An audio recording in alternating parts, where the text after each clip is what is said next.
Guys, আমি পিকু আবার চলে এসেছি ভিডিওর মধ্যে একটা নতুনত্বের ছোঁয়া নিয়ে। যদি একটা ফ্রেমে সৌমিত্র চ্যাটার্জি থেকে রাজেশ খান্না, উত্তম কুমার থেকে সুচিত্রা সেন যদি একটা ফ্রেমের মধ্যে পেয়ে যাও তাহলে কেমন হবে? চলো সেই রকমই আজ একটা প্যান্ডেলের সন্ধান দিচ্ছি, তো ভাই দেখতে থাকো। চলো প্যান্ডেলের লুকটা ঠিক বাইরে থেকে এই রকম দেখাচ্ছিল, বাট ভিতরে গিয়ে দেখলাম জাস্ট ওয়াও।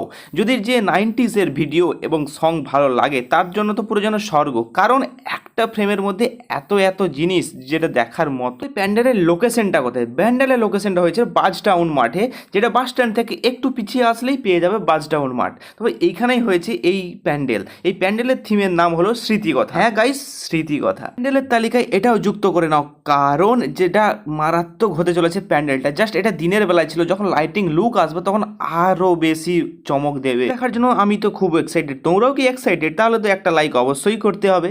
আর তোমার বাবা দাদা দাদুদেরকে এই প্যান্ডেল উপহার দিতেই তো হবে, তাই না? কারণ তারা 90s-এর মানুষ, তারা দেখলে অবশ্যই খুশি হবে প্যান্ডেলটা। এই প্যান্ডেলটা অবশ্যই দেখিও। আর ভিডিওটা যদি ভালো লেগে থাকে একটা তো লাইক অবশ্যই করতে হবে। তো ভাই আজকে চললাম, till then take care, tata.